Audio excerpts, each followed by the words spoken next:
Cool. Morning, Mark. Good morning, Jackie.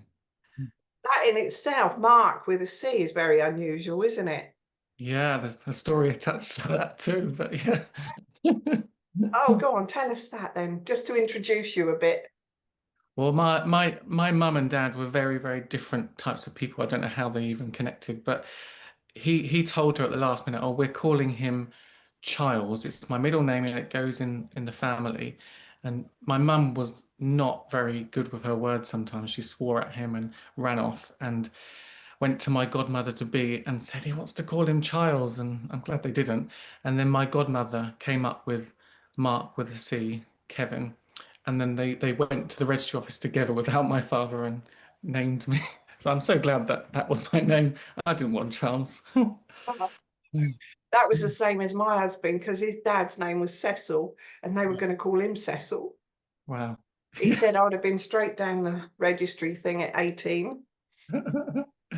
Yeah. Anyway, I'm Jackie White, Inspirations Positive Living, and I'm delighted that Mark said he'd join us today because yeah, I've known you a while now, but not really known you. But then you came along to the Darren Britton event Yeah. with us, and yeah, just talked a bit about what you do, and I just found that so fascinating. And since you know COVID, there's children have Mm, probably had a lot more to deal with. And then when you talked about you love to help children and all what you do, so mm, I'm just gonna say a little bit about um well, I haven't got the introduction that's on your website, but mm. I'll post it under this. Right. But where you've worked in mental health for Mm, 26 years mm, and your love is with children. So I've got a few questions, you know, like you've got 26 years experience in mental health. mm. What first inspired you to go into that line of work? Yeah, sure. So I guess, no child's the same, but lots of children who struggle these days.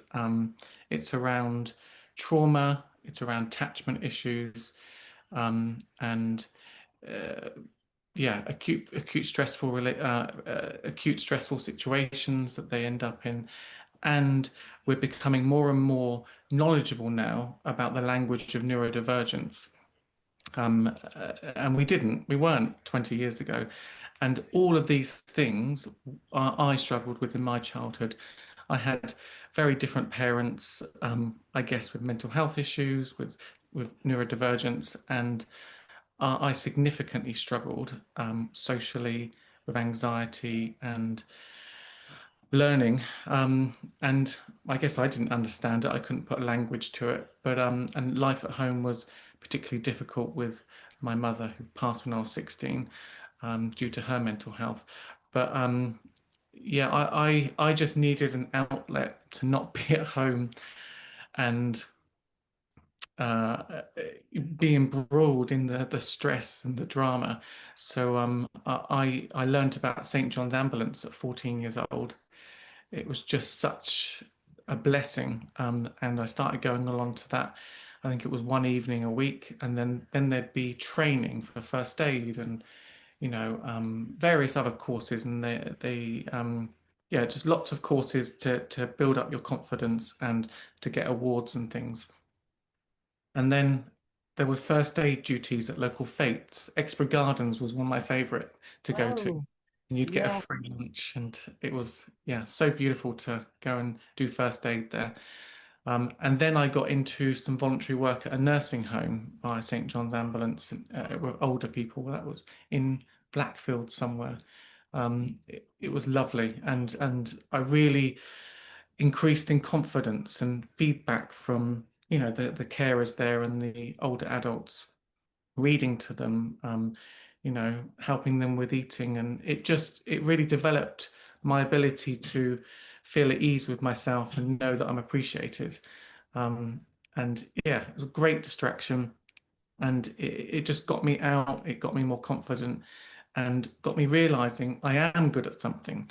And that's the thing with, I mean, even more young people these days, they're not sure what they don't want to do. And when they're lacking in confidence and self-esteem, there's just negative thoughts come in. And I guess I realized I was good at something, and that was amazing.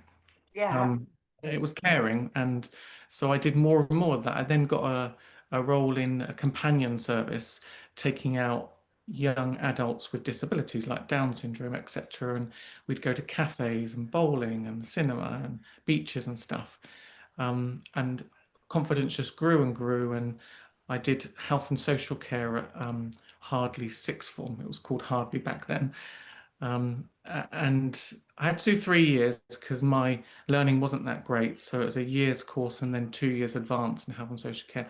And I managed to get distinction. I don't know how I got it for the advanced. And then I got into nursing school for mental health. And I mixed up the meaning of mental health and learning disability back then.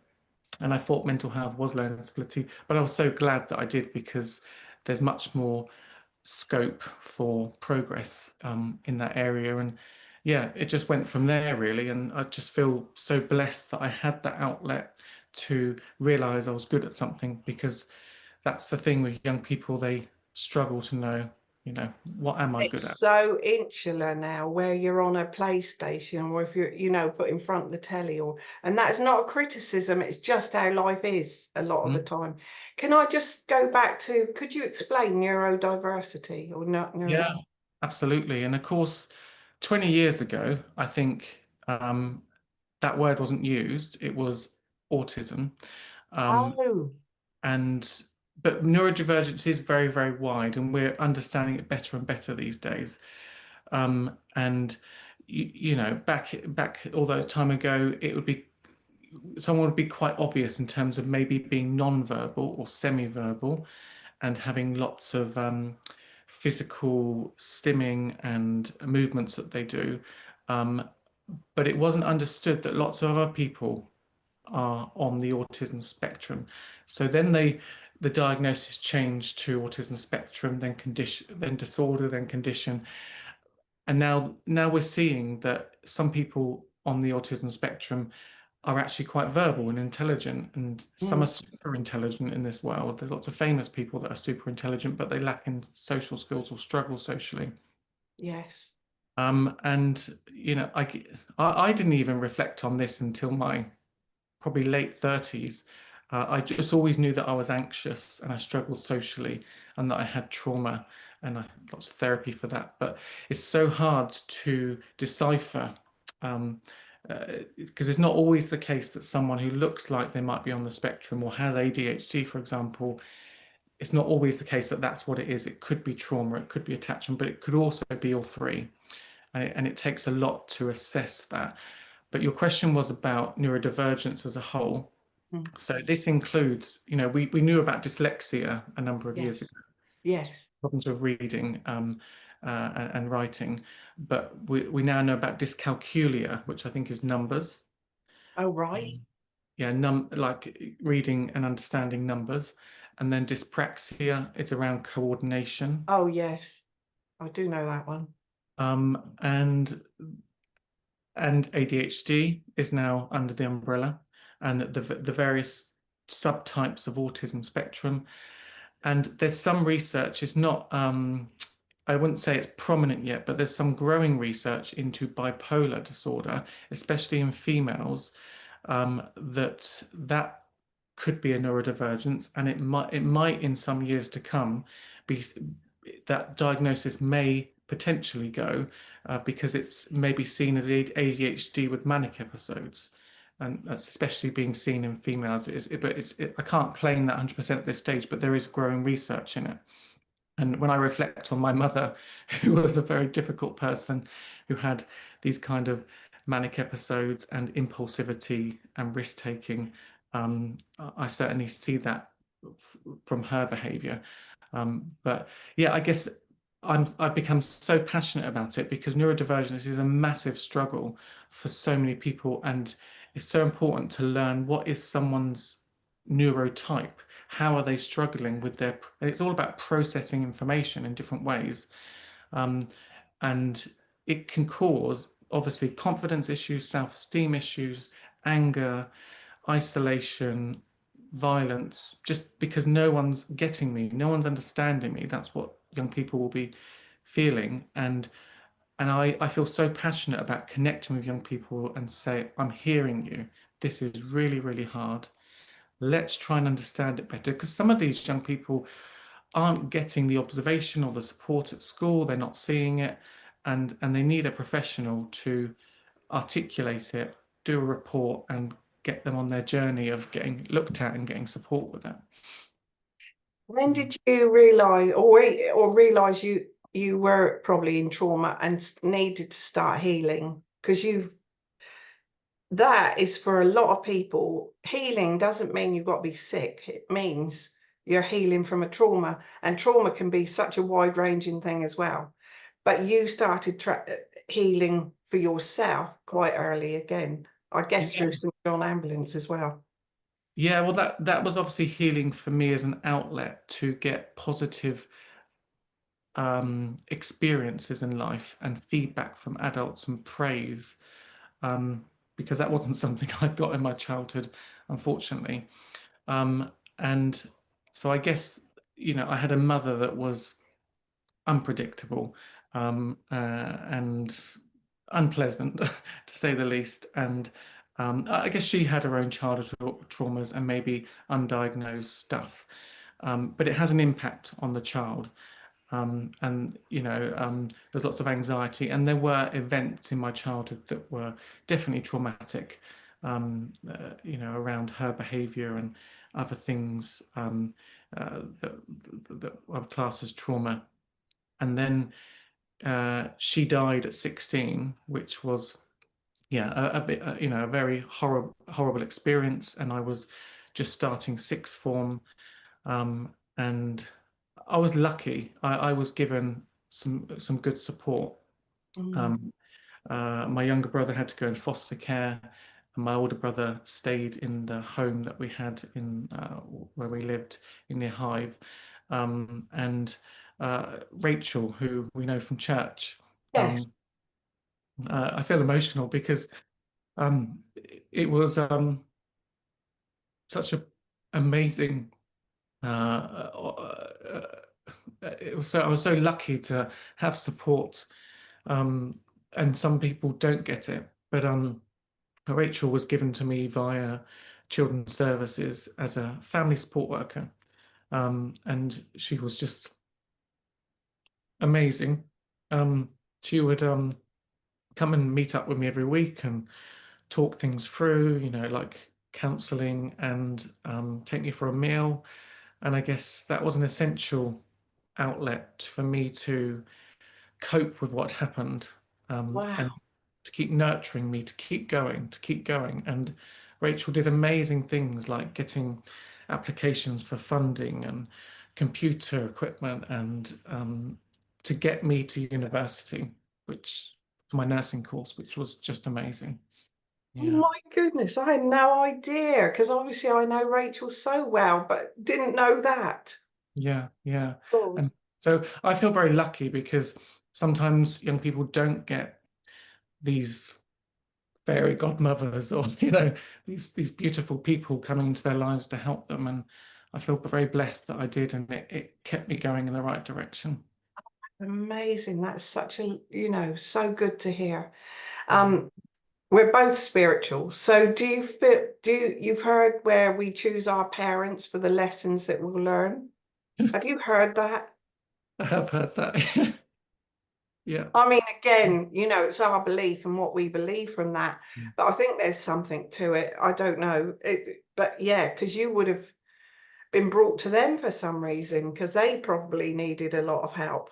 Very eclectic pair, but yeah, yeah. I mean, I think everything happens for a reason, and we're sent these lessons to learn, to overcome, to move forward, and to then help others.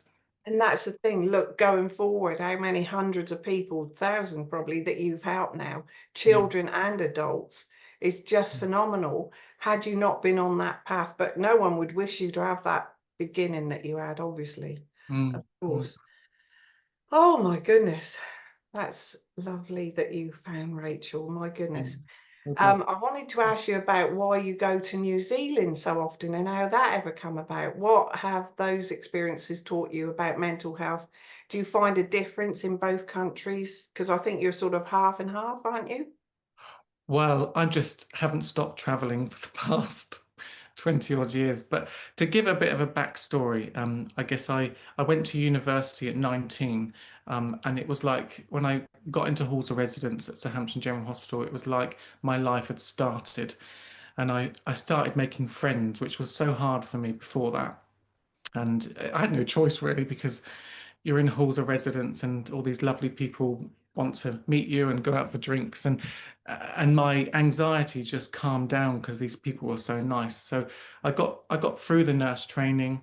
I qualified as a mental health nurse, got my first job at the Royal Southampton, which was the Department of Psychiatry for adults. My aim was always child and adolescent, so I did that for a year and a half and went to London and worked in an adolescent unit at the Bethlem Royal Hospital, and then back to Southampton, more CAMS teams, which is child and adolescent mental health services.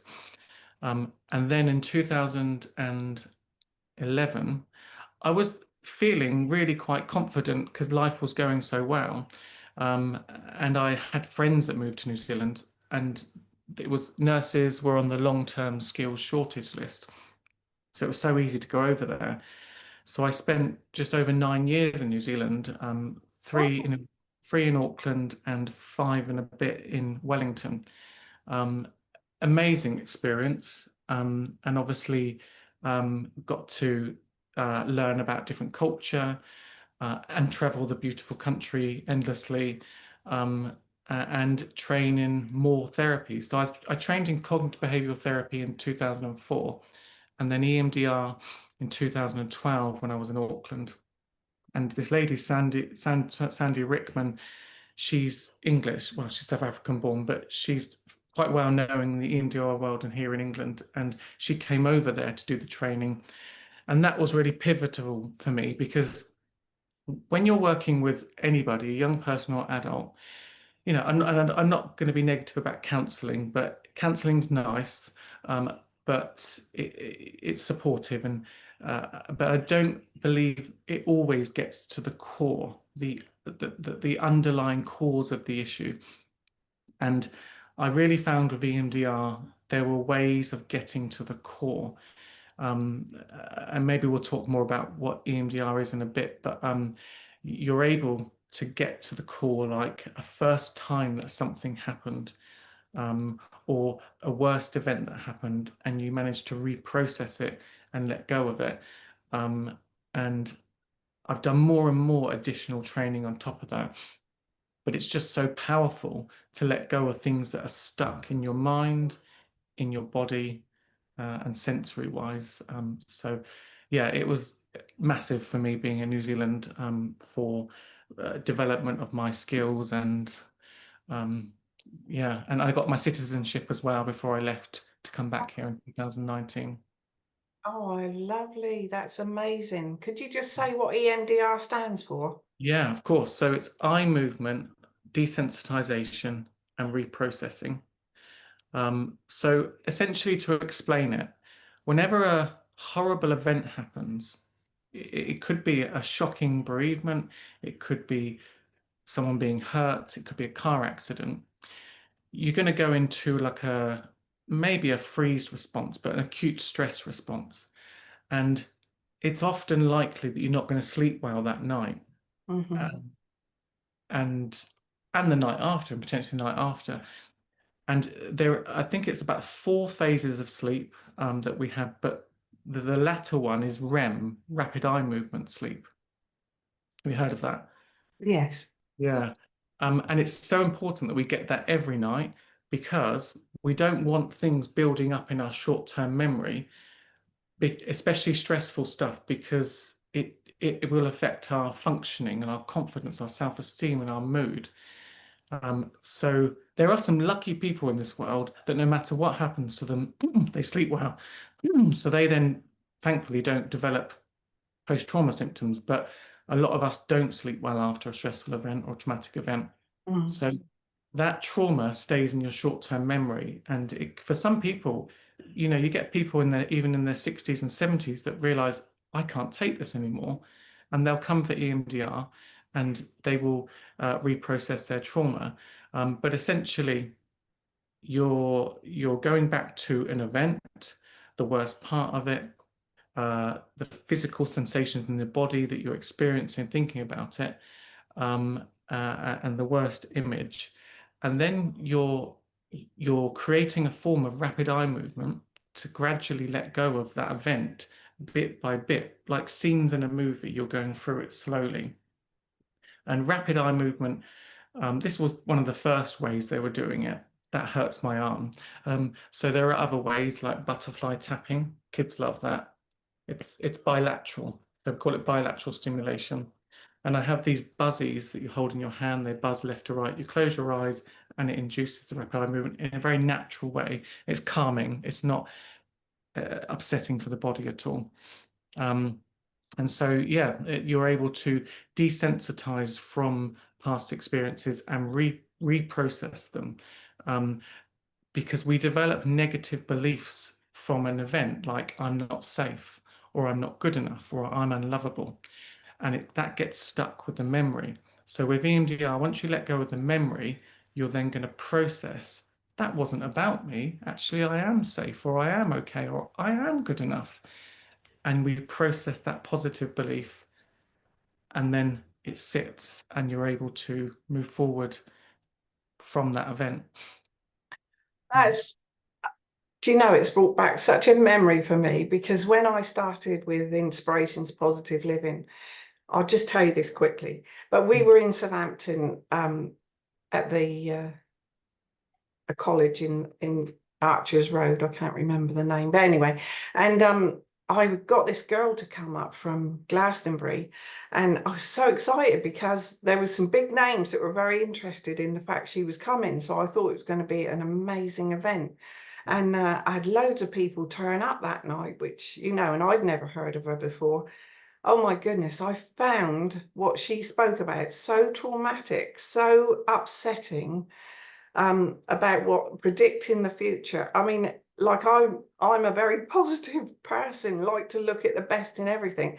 Yeah. And to listen to that, I think went into shock. And the two people in the car with me as we drove home said it was the best night I'd ever put on. They looked at that so differently to what I did. But the next morning, I was still absolutely in shock, I think. And I phoned a friend that I knew I could speak to, and her name was Jackie, but I got a different Jackie. I accidentally, because I wasn't with it at all. Mm. And I phoned the right Jackie even though I wasn't planning to ring her. And Yeah. I told her why I was trying to phone the other Jackie. And she said, Jackie, just go back to before the event started. Oh, I feel emotional just saying it, but go back to before the event started. Yeah. All the good feelings somehow that really helped me clear that, because Yeah. I was in shock. Well, that's a really clever technique, actually. I mean, it's really good that that worked for you, but Mm, it's like you were feeling it, you were remembering the thing that's gotten stuck. yes. When you diverted away from it, it's such a good technique, with something positive. And in EMDR, we do something called the flash technique. So when someone really can't, the stress score is too high to actually go into the event that you want to work on, we do something called flash technique. So you basically come right away from what you're talking about, and you think about something really positive, like best holiday, lovely experience, Yes. a wedding, and it's training the brain to let go of it. And so that was an amazing technique that she did with you. Well, yeah, and she also knows neuro-linguistic Oh, programming, so I guess that helped as well, yeah, yeah. which was amazing. But I mean, I wasn't completely over it for a week, I don't reckon. But even so, it was still, yeah, it had to happen for some reason. What I didn't sleep about that night was thinking what I had exposed people to, because they might have felt like I did. You're worried about others. Yeah. Yeah, Yeah. definitely. That was a big thing, Yeah. you know, and I even put an email out to everybody. Yeah, it was Mm, a huge learning mm, curve. But absolutely. hey ho, Yeah. let's go back to you. And just I will just say, you talk openly about bringing both professional and lived experiences to your work. So Mm, why that is so important to you. And I think just even that experience then, it's reminded me, just you talking about something mm. brings memories up that do perhaps need clearing. I don't know. Yeah, it depends on when people come to therapy, it's when something is really impacting on their day-to-day life. I mean, some stuff it's really hard to let go of, but some people do function. Um, and some people don't have the means to also pay for therapy and things like that. Um, Yes, but when something is impacting on your sleep and you're arriving to work late, or you keep on not going to work, or you're getting pain because of it, or you're getting unwell more often, then it's a signal that we need to do something about it and find a good therapist. Yeah. I know when you spoke about how do you even start with children, because there is so much that could help children and for the parents to understand how they can help their children as well much better. Yeah. Especially when you're talking about neurodivergence, because I know of a situation now that I would love to be able to help because I know it's going on. Mm. You can't, if they haven't come for help, there's not a lot you can do, I guess. Um, Yeah, yeah, you hope that the parents can observe it and know it's an issue, ask for help, whether it's via school or the GP or a friend that knows where to go. But it all depends on resources, doesn't it? So I oh guess yes, there is the NHS route, but unfortunately, tw when I started in this over 20 years ago, you'd probably be seen by CAMS within a month or something like that. But now the first appointment can be 6 months later, and then you go on a list, and some people are waiting 3, 4, 5 years. It's just terrible. it is. I've heard that. So that's so sad because, we want to help young people, but the issues have more than quadrupled in the past 20 years for young people due to many different factors. Yes. And then, of course, there is private therapy, which is what I do now. And again, that's down to resources, because everything just gets more and more expensive these days. And some parents can't afford it, and some can. But, Yeah, exactly. It's just understanding that. But I mean, anyway, if you need to help someone in it and they can't afford what it actually costs, I know you would be absolutely. yeah. Um, yeah, In my website, I have a little comment about, if people are on low income or on PIP, then I do a lower rate for them. So yeah, and then you were saying about, I think, sort of engaging children. Of course, it's for some love coming to a professional, but a lot of them can be nervous or shy or yes, anxious. yes. Eye contact, whether you have neurodivergence or not, might be an issue. So I guess I create a very calm therapy room, with like unicorn soft things and birds on the walls. I have fidget toys, um, and often when children have done so well in a session, I give them, like a wristband with some positive affirmation on it, or a fidget toy to take away, and it's just like a reward for doing so well. But it creates connection, and I guess as well, I'm quite a calm, polite, humble person, and I managed because I am neurodivergent myself. I guess I've got that natural ability to connect, which really helps. Absolutely. I think where it's more obvious to me with that situation that I know about at the minute is the 6 week holiday, because that can be very stressful Yeah. for so many reasons.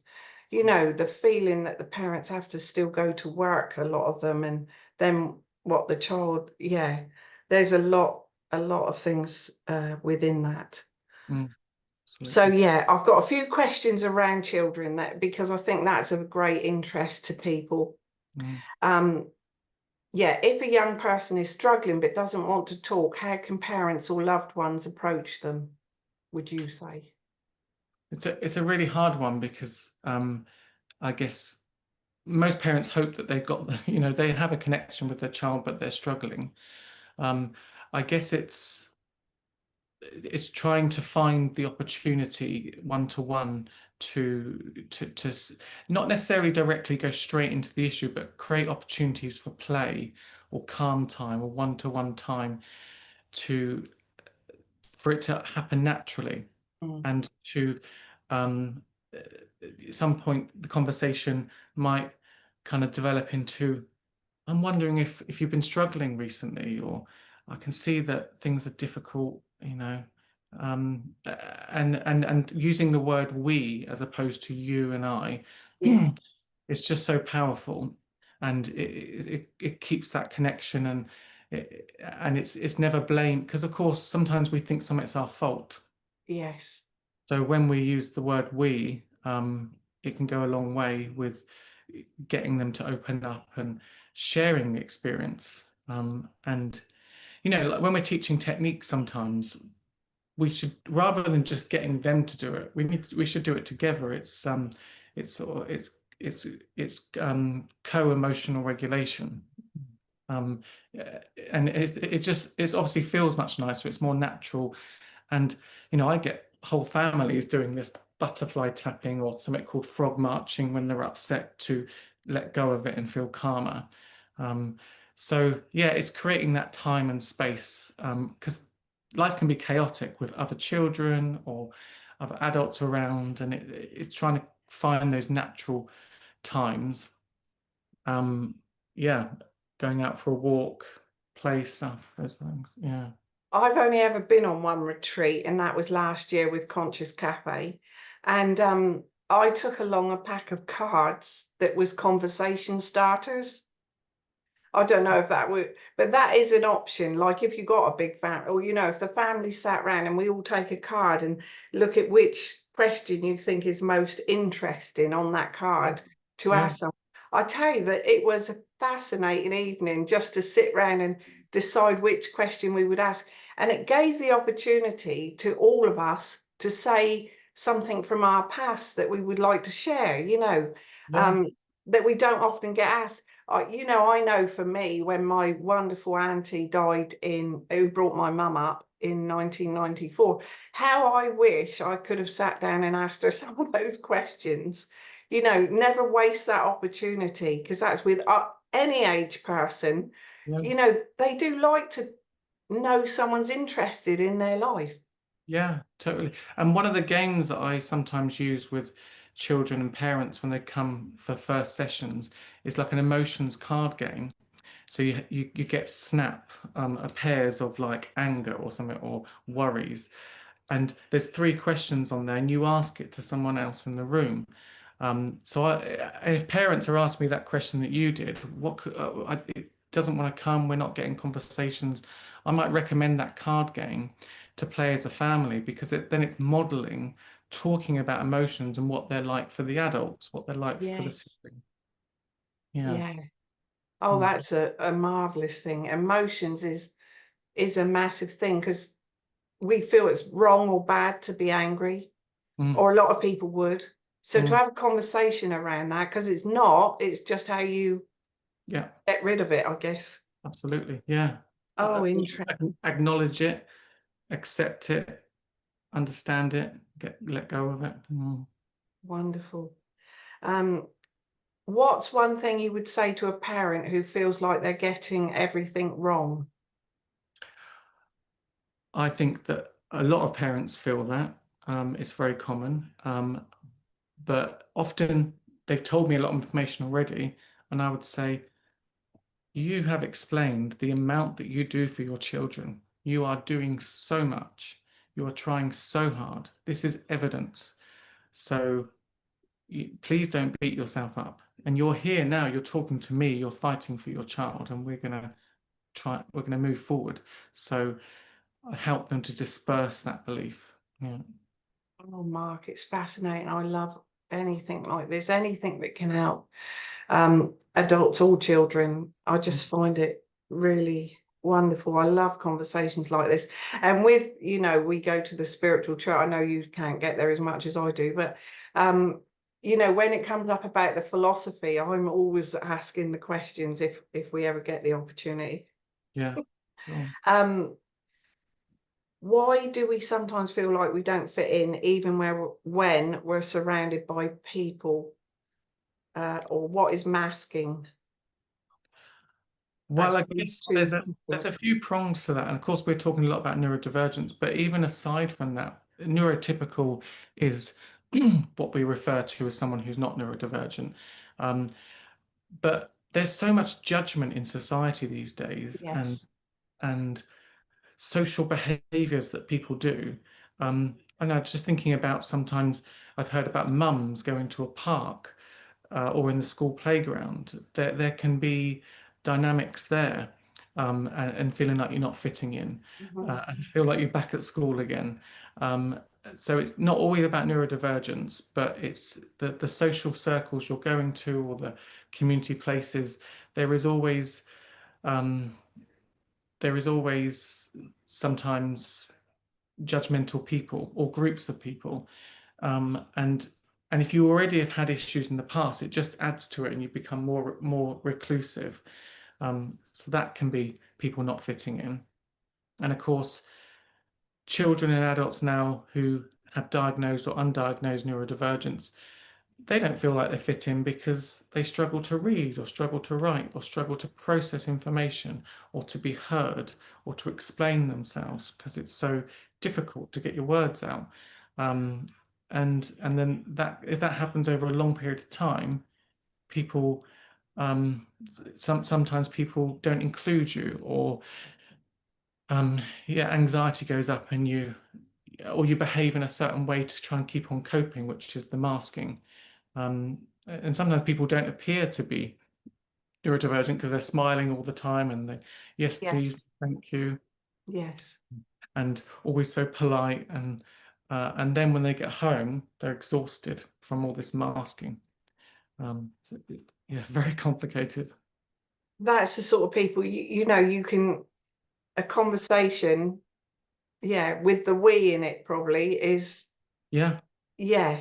because it is inclusive then. There's And so much to this, Mark, and you know afterwards we're probably going to have a lot of questions from people, marvelous questions that I have not asked. yeah, But yeah, so I'll send them on to you, or yeah, if you're happy in a month or so to do another one, yeah, perhaps. absolutely. Yeah. Oh, brilliant. I'll just ask a couple more because I've got loads. Well, just reading through that because this is just, I love anything like this because if it helps others, that yeah. I do want to just say, I did have a speaker once come along. She was amazing. And she said she never says no to her child. So it's so easy to say no for everything, you know, shut a child down. But And she of course, says, oh, yeah. sorry, Okay, no, carry on. Yeah, yeah, but she says yes to them. But yeah, how will we work that out? So he wants something in the shop. yeah, There's no way he could afford it or she could afford it, yeah, say. And then she'll say, yes, you can have that. Let's work out how we could get that, what you can do to earn that money, or, you yeah, know, and yeah. a yes opens the world for the child. I don't know what you feel about that, but I thought it was Yeah. amazing. Yeah. I mean, parents are the professionals in their children. Yes. When they're thinking quite openly about, okay, how did that go? How did that go? How do I better respond next time? Because being authoritarian with children these days just doesn't work like it did in the 80s and 90s. No. So it's trying to learn what didn't work, and that's a very unique technique that she's tried and it worked. And of course, kids these days don't like the word no. So sometimes trying to use alternative language, like getting them thinking, I wonder how we're going to achieve that. Let's think about it. Yes. But that's worked for her, and that's amazing. So yeah, it because it can be so easy to get frustrated and say to a child, "You just don't listen to me. Why do you keep on saying this?" But of course, sometimes they're cognitively not going to get that, or that's just going to make the situation worse. It's really hard for parents to find the right language and way forward with stuff that's so difficult. Without a doubt. Without a doubt. Mm. Right. One more and then and then we'll stop for today. But yeah. What would you say to someone who feels they're a burden for struggling? Yeah, so like, um, I mean, younger children wouldn't generally use that word, but teenagers might and adults might that I work with, um, because they've been struggling for so long with something, and I guess they might feel like people have been so kind to them multiple times, but they feel like I'm still going through this, and I'm now a burden to my parent or to my partner, and I can't do anything right. And I'd want to get to the bottom of where that feeling of being a burden comes from, because it might actually not be the first time they've felt a burden. They might have felt it 10 years ago, 20 years ago. In an EMD, I want to go back to the first experience and unpack it and reprocess it. And that can actually have a positive effect on the future times you've experienced this feeling. So burden is a feeling, like also feeling guilty is a feeling. Oh, And absolutely. yeah, so it's going back to the core. That's the word that they're holding. But I want to unpack it and dissect it and reprocess how they got to that, so they can finally realize, oh, I'm not a burden. I'm lucky, or Yes, I'm a good person, whatever. Yeah. exactly. Find the best in everyone. That is such a good thing, is when you look for the best in everyone, or looking at the best of. Um, Mm, I had a dog trainer here this morning for my 10-year-old, nearly 11-year-old dog. yeah. I don't know why that just went through my mind. I don't know why that, but yeah, he ran off while she was there, and we had to put the tracker on to find him. Um, Goodness. through my mind to say that at that moment. But anyway, yeah, I suppose that's repeating patterns or something, because that's what he does. What it is, repeating patterns. That's the point. Yes, If we're looking at, we repeat patterns right from our childhood, yes. and so it's so great when you finally have the space to realize, oh, this is a pattern, and this is where it started. Positive reinforcement, that's right. Yeah, because if you find the best in yourself as well. Mm. Also when I did the happiness course with Robert Holding, he said to write down 100 things you're grateful for. We had an hour, and Yeah, I did 85 in the hour, but I didn't get to 100. But I could get to 100 in 20 minutes now. But that's it. Look, the things we're grateful for is always a big one, isn't it? yeah, Really. And, absolutely. and I think kids would enjoy that as well. Yeah, yeah. Yeah, because the more we focus on the negative, I mean, lots of us have had awful experiences in life, Yes, but the more we stay focused on that, the more we're going to be in that. But if we take a conscious decision to try and deal with it, and every day keep focusing on what is great in life, you're going to be weighed on the positive side naturally. yes. Um, yeah, Because there's a I think it's Abraham has done a list, like grief and despair is at the bottom, and Mm. joy and appreciation, gratitude is at the top. And you couldn't possibly get from one to the other. You've got to go in steps, go up Yes, through the steps of anger and all of that, and not expect too much of yourself. yeah, absolutely. So interesting, Mark, talking to you. I really love that. Thank you so much.